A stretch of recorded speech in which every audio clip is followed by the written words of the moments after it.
예로부터 사람들은 인생을 바다를 항해하는 것으로 비유해 왔습니다. 우리가 살아내야 하는 인생의 현실이 마치 일요편주, 작은 낙엽 그 한 장과 같은 배로 거칠고 무한한 바다를 헤쳐 나가는 것과 같기 때문입니다. 인생이라는 항해는 사실 잔잔한 바닷길을 순항할 때도 우리 누구나 다 경험하는 대로 어느 정도의 불안과 두려움을 안고 가게 되어 있습니다. 언제 풍랑이 일어나고 언제 폭풍을 만나게 될지 알 수 없기 때문입니다. 오늘 우리가 읽은 본문 역시 이러한 인생의 진실의 그 한 단면을 우리에게 소개해 주고 있습니다. 이 본문에 보면 예수님은 하루 종일 이제 복음을 전파하시고 날이 저물자 제자들에게 갈릴리 바다를 건너가서 저편으로 가자고 이제 말씀을 하십니다. 일단 군중을 피해서 좀 쉬다가 또 다른 곳에서도 이제 복음을 전하시기 위한 것이었습니다. 그런데 예수님을 모시고 가던 이 순탄했던 항해길에서 갑자기 메가톤급의, 여기 보면 메가톤으로 되어 있어, 여기 헬라어로 메가톤급의 이 풍랑이 몰아닥치는 것입니다. 금방이라도 모든 것을 삼킬 것 같은 거대한 파도가 배에 부딪혀 옵니다. 순식간에 배 아래 물이 넘치고 곧 파손할 것만 같고 침몰할 것만 같았습니다. 원래 이 갈릴리 바다는 이런 바다로 아주 유명한 호수였습니다. 예측하지 못할 정도의 이 기상 변화가 자주 나타나는 것이었고, 그래서 일기예보가 소용이 없는 이 호수, 일기예보가 소용이 없는 바다라고 불리워졌습니다. 인생의 바다처럼 바람의 조짐이 전혀 보이지 않다가도 우리 이태원 참사를 보면 그렇잖아요. 누가 그날 그 일이 일어날 줄 알았습니까? 전혀 그런 조짐이 보이지 않다가도 갑자기 맹렬한 돌풍이 큰 풍랑을 동반하면서 몇 시간씩 일어나곤 한다는 것입니다. 지금도 갈릴리 바다는 지형적으로 그렇다고 합니다. 이 갈릴리 바다에서 업으로 잔뼈로 굵은 제자들은 이런 갈릴리 바다의 특성을 누구보다도 잘 알고 있었을 것입니다. 그러나 아마도 그날 밤만큼은 그런 생각을 해봐요. 오늘 밤은 절대로 풍랑이 있지 않을 거야. 그렇게 기대했을 것 같습니다. 다른 날은 몰라도 적어도 오늘만큼은 순항할 것이라고 믿었을 것 같습니다. 왜? 예수님이 가자고 해서 가는 항해였기 때문입니다. 그것도 예수님을 배에 모시고 가는 항해였기 때문이었습니다. 통상적으로 예수님이 가자고 해서 간 항해였고 예수님과 함께 간 항해라면 여러분 어떻습니까? 폭풍이 불다가도 멈춰야 한다고 우리는 생각하지 않습니까? 풍랑이 일다가도 잔전해져야 하는 것 아니겠습니까? 제자들은 그렇게 기대하고 오늘 우리들처럼 그렇게 믿고 고집했을 것입니다. 그렇게 정말 믿고 싶고 기대하고 싶었고 고집하고 싶었을 것입니다. 그런데 제자들의 기대와는 달리 예수님이 가자고 해서 가는 항해였고 예수님을 배 안에 모시고 가는 항해였음에도 갑작스럽게 엄청난 이 풍랑이 밀어닥치게 된 것입니다. 물론 그곳에서 어부 생활을 하던 제자들에게는 그런 풍랑을 종종 경험했을 것입니다. 그러나 주님과 함께 가는 항해였기에 아무 일이 없을 것이라고 기대했던 그들의 기대가 좌초되면서 그날 밤 풍랑은 그들에게 그 어느 날보다도 당혹스러울 것이라고 그런 생각이 듭니다. 기대하지 않았던 풍랑과 더불어 그들이 가졌던 그런 기대와 믿음이 완전히 깨어지는 내면적 위기감이 더해졌기 때문입니다. 종종 하나님에 대한 그릇된 믿음과 그리고 기대가 좌초되면서 더 큰 당혹감과 더 큰 절망에 사로잡히도 하는 오늘 우리들처럼 말입니다. 그러나 제자들은 기대하지 못했던 그 시간을 통해서 바로 그 시간을 통해 자신들의 그 기대와 믿음이 깨어지는 어떻게 보면 제자들에게는 고통스럽고 불행했던 그 시간을 통해서 아주 소중한 인생의 진실을, 삶의 진실을 붙들게 됩니다. 주님의 부르심에 순종하며 주님께 함께 가는 그리스도인의 인생의 항해에도 얼마든지 이런 풍랑들을 만날 수 있다고 하는 진리가 바로 그것이었습니다.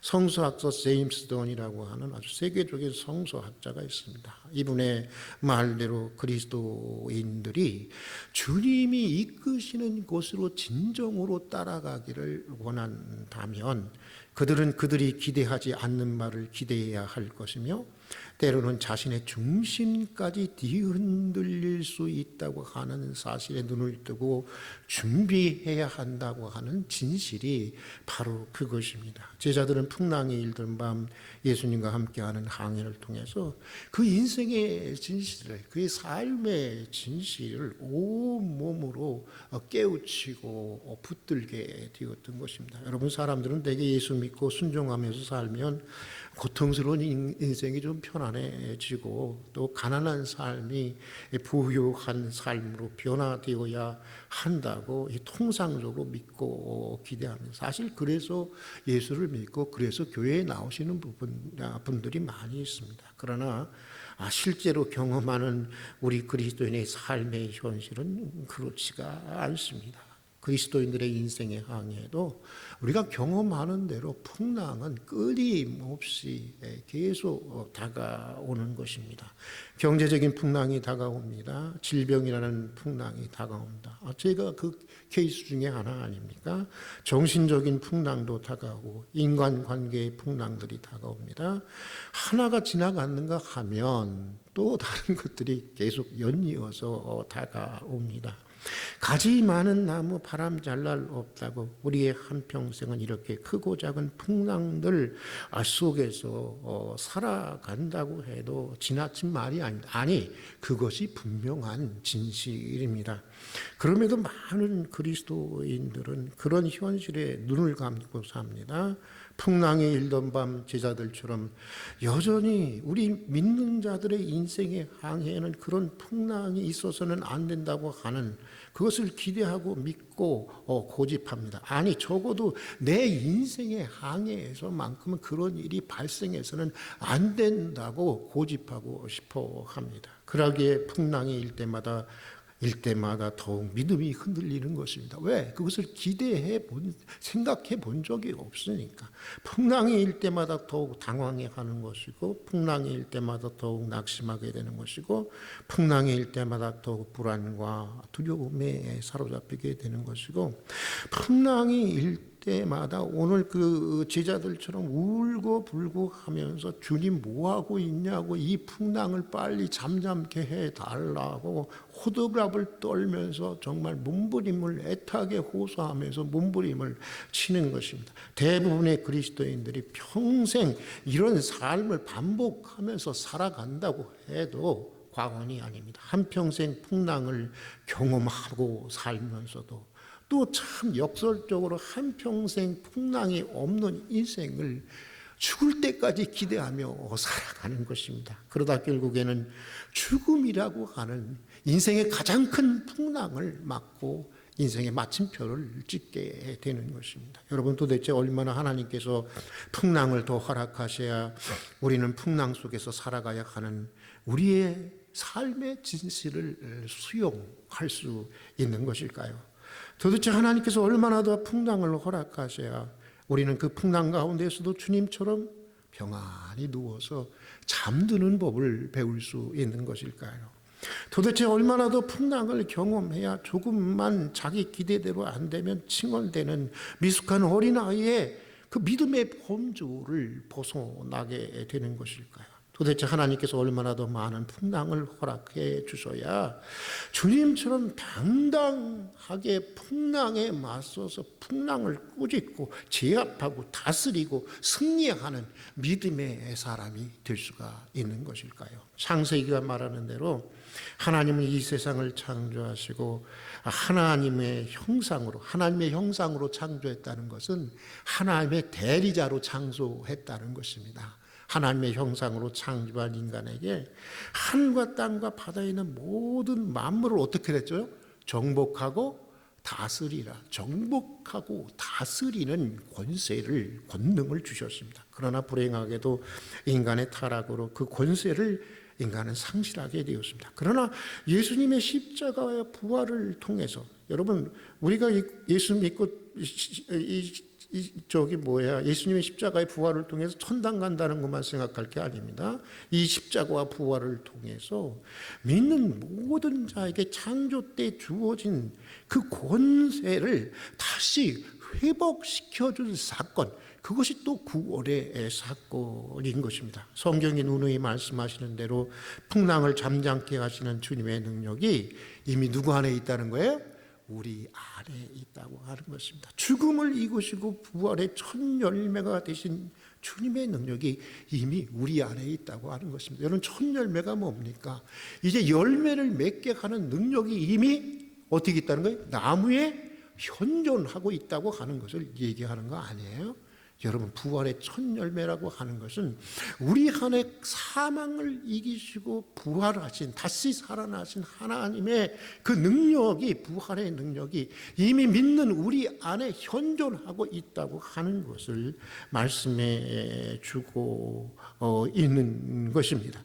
그런데 우리는 언제까지 정복하고 다스려야 할 풍랑에 오히려 정복당하고 다스림을 당하고, 참 인생을 주체적으로 살아가는 게 아니라 대부분의 많은 사람들이 인생의 노예처럼 끌려서 살아가는 경우가 허다한 것을 보게 됩니다. 그리스도인들이라고 해서 다르지 않은 것 같습니다. 저도 그럴 때 많이 있습니다.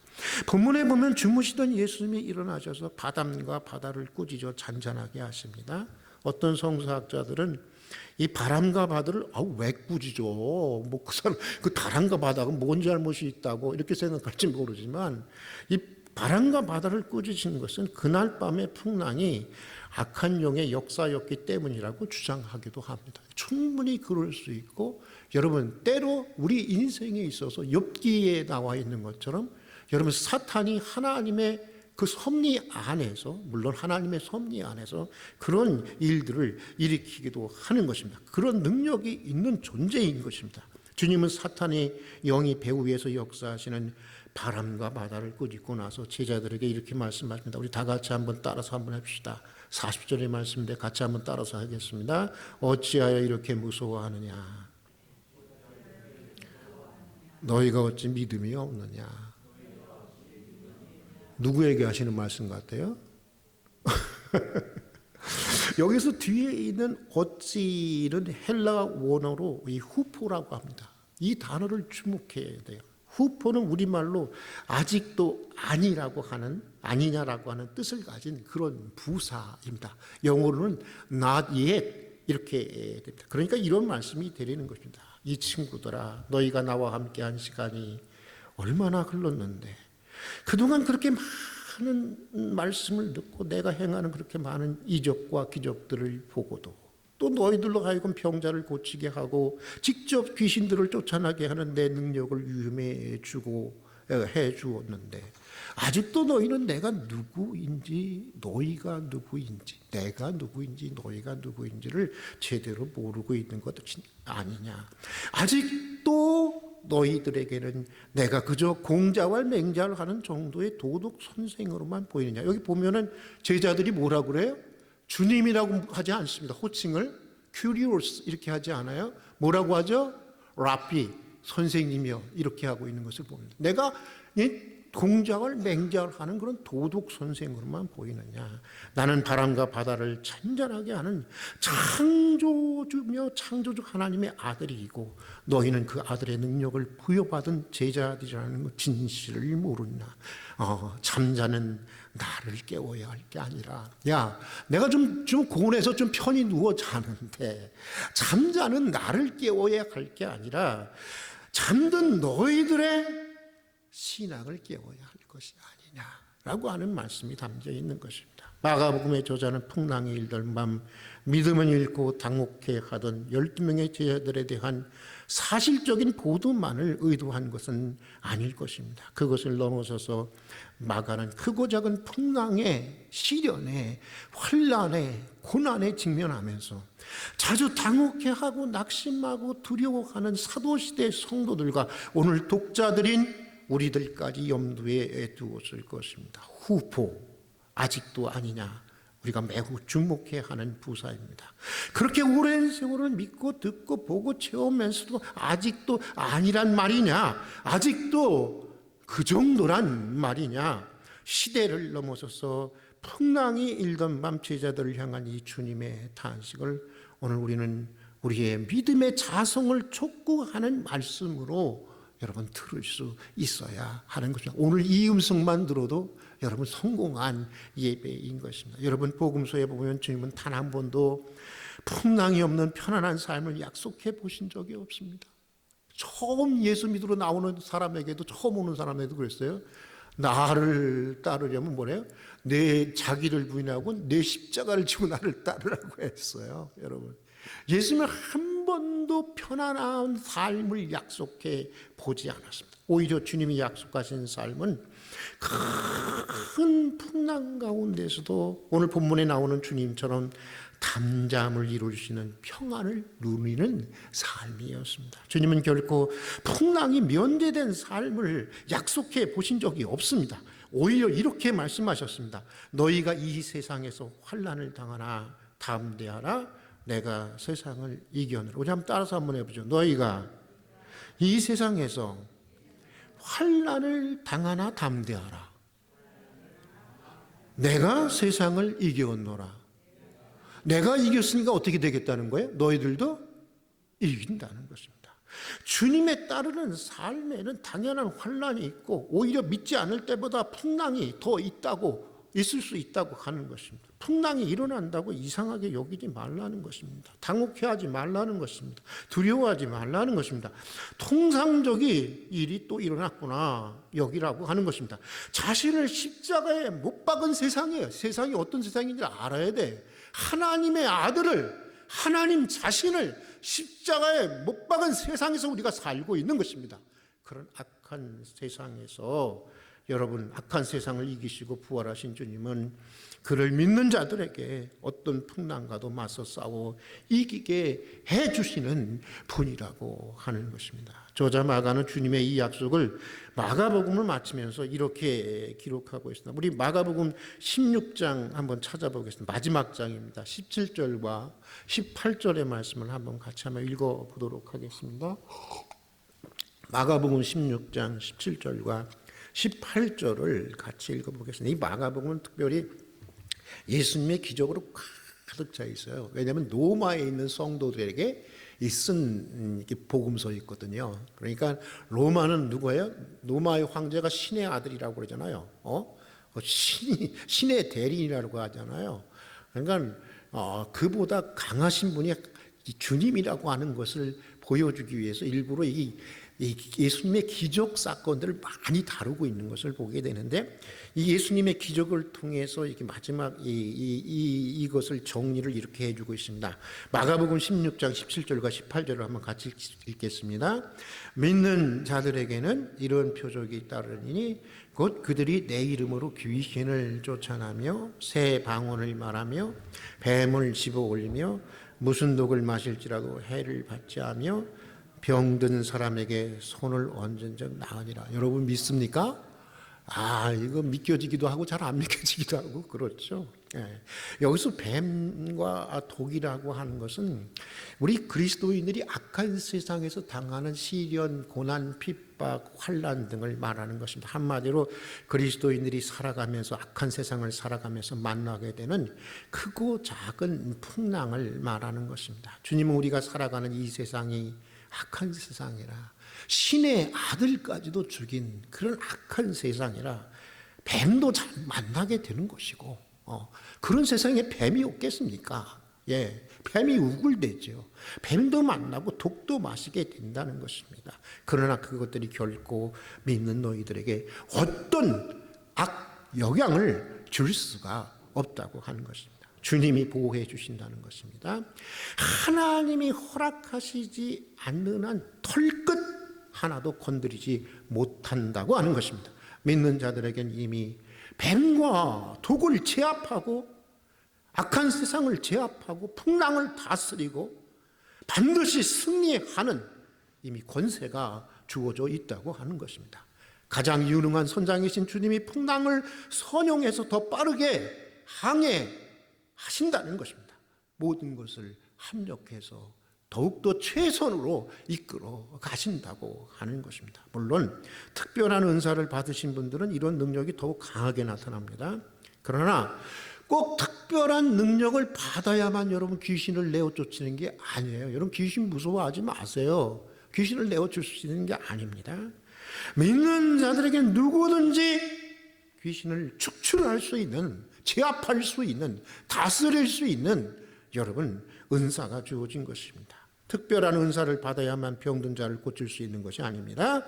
믿는 자에게는 누구든지 병든 자를 그리스도의 이름으로 치유할 수 있는 능력이 이미 주어져 있는 것입니다. 저는 귀신을 쫓아내거나 병을 고치는 특별한 은사가 주어져 있지는 않는 것 같습니다. 저는 하나님께 이런 은사를 간구합니다. 정말 특별히 제 양어머니처럼 어떤 그 영적인 은사를 갈망하고 있습니다. 왜? 앞으로 좀 이렇게 영성 수련원을 한번 해보고 싶기 때문이에요. 그러면 학문적인 것만으로는 부족해. 여러분, 거기에는 그런 은사들도 좀 필요하기 때문에 주님 앞에 기도하고 있는데, 그런데 여러분 중요한 건 있잖아요. 목회를 하면서 여러분 저는 철저히 느꼈는데, 주님의 이름으로 기도할 때 아실 거예요. 우리 교회 여러 무당들이 다녀가셨다는 걸 알 거예요. 예? 주님의 이름으로 기도할 때 귀신들이 쫓겨나가고 병든 자가 즉시 치유되는 것을 저는 여러 번 경험했습니다. 어떤 분의 경우에는 내일 저기 간다고 내일 허리 디스크 수술한다고 오셨어요. 우리 교회 여기 김태수 집사님이에요. 그래서 그냥 그럼 한번 기도합시다. 그리고 기도했어요. 나도 그렇게 난리라고는 생각도 못해. 내가 기도하고 내가 놀랐어요. 예. 근데 그 다음날 안 갔어요. 났어요. 예. 그냥 즉시 치유되는 것을 여러 번 경험했어요. 주님을 믿는 모든 자들에게 여러분 주신 능력인 것입니다. 시도 때도 없이 예수님을 깨울 것이 아니라, 좀 예수님 좀 너무 들볶지 말아요. 시도 때도 없이 예수님을 깨울 것이 아니라 이미 주님이 우리에게 능력을 주셨지만 그것을 잘 모르고 사는 우리의 믿음을 깨워야 하는 것입니다. 예. 사장된 것 같은, 이미 죽어버린 것 같은 우리 안에 두신 주님의 능력이 이 부활의 계절을 통해서 부활되어야 하는 것입니다. 그런 믿음이 없으면, 여러분 믿음이 없이 기도하잖아요. 기도하고 나면 더 절망스러워. 기도하고 나면 주여 하고 그러는데 마음이 더 허전해. 그런 거 못 느끼셨어요? 더 낙심이 돼. 예, 더 무기력해지는 것입니다. 예수님, 우리가 죽게 되었습니다. 뭐 하고 있습니까? 빨리 일어나서 어떻게 좀 해보세요. 울고불고 애타게 부르짖으면 부르짖을수록 제자들은 더욱더 두려워졌고 더욱더 절망했고 더욱더 무기력해져 갔습니다. 풍랑 속의 제자들의 모습이 그것을 여실히 증명해 주고 있는 것입니다. 근본적으로 우리가 기도할 것은 있잖아요. 여러분, 우리가 직면하고 있는 풍랑의 문제가 사실 아닙니다. 우리가 기도해야 하는 것은 그것들을 충분히 제압할 수 있는 하나님의 능력이, 하나님의 권세가 믿는 우리 안에서 그리스도의 이름으로 역사하고 있다고 하는 것을 잘 믿지 못하는 우리의 믿음의 문제인 것입니다. 이것을 기억해야 하는 것입니다. 본문은 이렇게 시작되고 있습니다. 35절의 말씀을 같이 한번 읽어볼까요? 오늘 본문 35절의 말씀 같이 한번 읽어보겠습니다. 그날 저물 때 제자들에게 이르시되 우리가 저편으로 가자. 여러분, 지금 항해를 제안하신 분이 누구예요? 인생의 항해를 제안하신 분이 누구죠? 제자들이 했어요? 주님이시죠. 바다를 건너가자고 제안하신 분이 주님이시라고 한다면 바다를 건너게 할, 그 바다를 건너게 할 완벽한 계획 역시 주님이 가지고 계신 것이 아닐까요? 예. 바다의 진실을 누구보다도 잘 아는 주님이시라면, 인생의 진실이 무엇인지를 누구보다 잘 아시는 분이 주님이시라면, 인생의 항해 가운데 직면하게 될 크고 작은 풍랑을 대처할 방법을 주님이 완벽하게 준비하고 계시지 않겠습니까? 어떤 풍랑도 주님의 주권과 섭리를 벗어날 수 없는 것입니다. 이것을 믿어야 하는 것입니다. 모든 풍랑들이 다 그의 주권과 섭리 가운데 있는 것입니다. 목사님 맨날 싱글벙글하니까 뭐 좋은 일만 있는 줄 아시죠? 저 혼자 한번 기도할 때 와서 한번 보세요. 얼마나 통곡을 하며 기도하고 있는 거. 참 말을 다 하지 못해서 그렇죠. 여러분, 비록 사탄이 일으키는 것이라 해도 하나님의 주권과 섭리 가운데 아무리 강력한 악한 영이라도 한갓 먼지에 불과한 것입니다. 하나님이 허락하시지 않는 한 우리 머리털 하나 건드리지 못하는 존재들이고, 얼마든지 주의 이름으로 제압하고 다스리고 여러분 정복할 수 있는, 이길 수 있는 존재들인 것입니다. 여러분, 우리 인생의 밤바다에 풍랑이 일어날 때 이것을 꼭 기억하십시다. 주님이 우리에게 항해를 제안하셨고 주님이 우리 항해에 직접 동참하고 계시다는 것을, 그리고 잠드신 주님을 깨우려고 하지 말고 풍랑과 바다까지도 다스리게 하시는 주님의 능력이 이미 우리 안에 역사하고 있다는 것을 잘 믿지 못하는 잠든, 아니 사장된 우리의 믿음을 깨우십시다. 우리는 그들에 비하면 메뚜기같이 약합니다. 우리는 절대로 가나안 땅을 차지할 수 없습니다. 이따위 메뚜기 컴플렉스에서 벗어나 우리 안에서 사장되어 있는, 우리 안에 사장되어 있는 부활의 권능을 믿는 믿음이 이 부활의 절기에 다시 한번 새롭게 부활될 수 있는 그런 은혜가 있기를 주의 이름으로 축복합니다. 정말 나약하고 무기력한 우리 믿음이 주님과 같이 얼마나 멋져요. 사실 주님이 우리에게 바라시는 믿는 자의 삶의 모습은 그런 거거든요. 거칠게 그냥 일어나는 그 풍랑 앞에서도 그 예수님 그 얼마나 키가 되셨을는지 모르지만 그분이 당당히 거기에 직면해서 바람과 바다를 꾸짖고 제압하고 여러분 잔잔케 하고 바다까지도 다스리시는, 여러분 우리는 그렇게 살아갈 수 있는 것입니다. 그런 믿음의 사람으로 다시 세워지기를 기도하실 수 있는 그런 부활의 절기가 되기를 주의 이름으로 축복합니다. 함께 기도하겠습니다. 사랑하는 주님, 죽을 때까지 이어지고 있는 크고 작은 풍랑 속에서 살아가면서도 우리는 여전히 풍랑 없는 삶을 기대하고 고집하며 살아갑니다. 헛된 기대, 헛된 고집을 내려놓게 해주시고 주님이 이끄시는 곳으로 따라가기를 참으로 원한다면 기대하지 않는 바를 기대해야 하며 때로는 자신의 중심까지 뒤흔들 수 있는 인생의 풍랑에 직면할 수 있다는 삶의 진실을 배우고 수용할 수 있게 해 주시옵소서. 우리 인생의 밤바다에 풍랑이 몰아칠 때 주님이 우리에게 항해를 제안하셨고 주님이 우리 항해에 직접 동참하시고 있다고 하는 것을 잊지 않게 해 주시옵소서. 잠드신 주님을 깨우려고 하지 말고 풍랑과 바다까지도 다스리게 하시는 주의 능력이 이미 우리 안에 있다고 하는 것을 잘 믿지 못하고 있는 우리의 믿음을 깨우게 해 주시옵소서. 주님과 같이 풍랑을 다스리고 바다까지도 복종시키는 권세 있는 믿음의 사람으로 세워지게 해 주시옵소서. 예수님 이름으로 기도드립니다. 아멘.